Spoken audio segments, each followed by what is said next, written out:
weather should be the last thing that you would see. Then girls or guys should be the last thing that you should see. Then how bad the coaches are or how much nepotism and politics is going on, that is the last thing that you should see. The only thing, and I really sincerely mean it with experience and by seeing the other people around me, there is only a certain amount of time that you have got in order to become a professional level player, get yourself jacked up, get an amazing physique, get your game to the professional level, and also make connections. There is a certain maximum age by which you have to get all of this accomplished so that you could only even stand a chance to become an athlete. Even then, it's not guaranteed that you will necessarily become an athlete, but there is certainly a higher chance that someone who's got the best body to play their sport, the best game, the best technical and tactical abilities, and certainly the best people inside of the game knowing them, which means the best connections, which means higher level people inside of their games know them and are genuinely impressed by their game. These are the people who stand the highest chance of becoming professional athletes out of all the hundreds of thousands of aspirants of every single sport. So if you are a lazy dork and you do not feel like working out, I got this fact for you. Just like females in mammals have got a fertility period, and after which they basically cannot conceive and create a baby, every single athlete's got a fertility period too. This is basically the time in which the athlete is a golden bird for every single coach and every single team, because they have this inside of their mind that if we bring this athlete inside of our team, we can sign him for a long-term contract, we can get him cheap because he does not have a great name in the market, but he does certainly have a great potential, and we can do a lot of business out of it besides selling him off for a great deal sometime in future if he really wants to leave the club. Otherwise, if this athlete stays and if this athlete plays an amazing game like he really promises to, like his game really promises us, then it would be an amazing of a deal to really keep this athlete until the age he retires just in our club.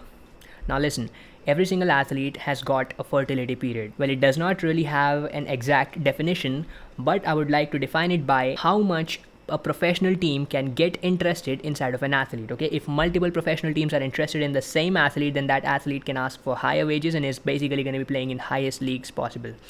But if this is not the case with you, or if this is not the case with a particular athlete, then what's going to happen is he will have to struggle a lot. He will have to pay a lot more money than the other athlete. He will have to pay for his travel, hotels, food, trials, everything.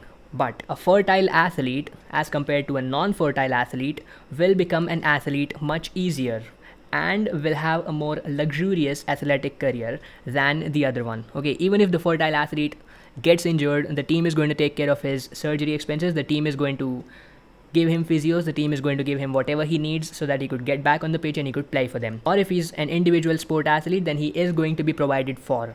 But if there is a non-fertile athlete, someone who is not as much of worthy and eligible to play at the professional level, then this person is going to face a lot of setbacks, and to this person the setbacks are going to hit harder. See, there's a principle that I have in life, that everything that you want, you have to give something that is equivalent to it. Okay, so this fertile athlete who has become a fertile athlete, and I'm not yet defining what it exactly is just yet, so that you would stick around for the end because I really want you to. Every single fertile athlete has put in years and years of work for reaching there. Let's compare their characteristics. Let's suppose there are two athletes who both have an equal level of game. Both of these athletes have same level of connection. Basically, both of these athletes know the same people who can set them up for trials and combines. Both of these athletes have got the same physique, which they got equal size, strength, muscle mass, height, weight, agility, vertical jump, and every single other possible human metric. Both of these athletes have got amazing highlights under their belt. But there's one big significant difference. The most fertile athlete that a team can find and the most unfertile athlete that there can be have a big difference. And that difference really lies in their age. Now listen to me. If a team wants you, a team would only want you if you can give them something in return of the salary and of the other perks that they are going to give you. If there's a young player, youngest possible, if this player goes into a team, the team has a prospect of having this player for the future, for having this player for the next 5, 10, 15 years inside of the same team. Or if they buy that player for a very cheap price because that player is young and he does not have as much professional experience but certainly does have the game. If a team buys such a player and keeps this player for 4 or 5 years and then plays him in the same league, then that player is going to pay them off like millions and millions of dollars by the end of the 5 years, because they would have taken up a raw player from a lower league, and they would have really developed him into a professional player who knows how to play in that league in which the team itself plays. The concept in itself is very important. If you are a 12, 13, 14, 15-year-old athlete and you're not at the professional level, your game and your body are not as good as it is needed to play at the professional level, then weather should be the last thing that you would see. Then girls or guys should be the last thing that you should see. Then how bad the coaches are or how much nepotism and politics is going on, that is the last thing that you should see. The only thing, and I really sincerely mean it with experience and by seeing the other people around me, the only thing that your focus primarily has to be on is to be a high value athlete, which means you are strong, fast, athletic, agile, you have high vertical jump, you got muscle mass if your sport demands it, you overall have the perfect body for playing your sport.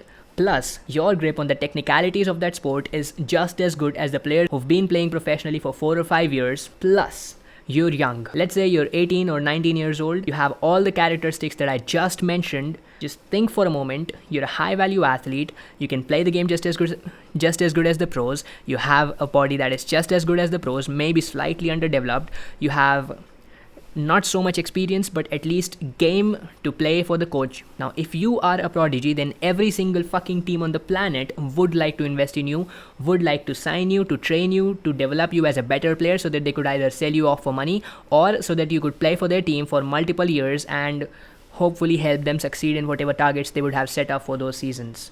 So, my friends, it is really important that you focus on developing as a player when you are very young, because the more training sessions you do, the better you become at your game, unless you're pushing your body too far. Okay, you have to keep building your body, you have to keep training for technicalities and tactics of your game, you have to get professional game time at the highest level possible, and there is just so much more that you need to do. And if you do not do that at the end of the day, then remember that there's always someone else who's doing it, and when you and this person are going to go to the same trial, the other person's going to win and you're going to be sent off home, because that person is working right now while you are sitting down and doing nothing.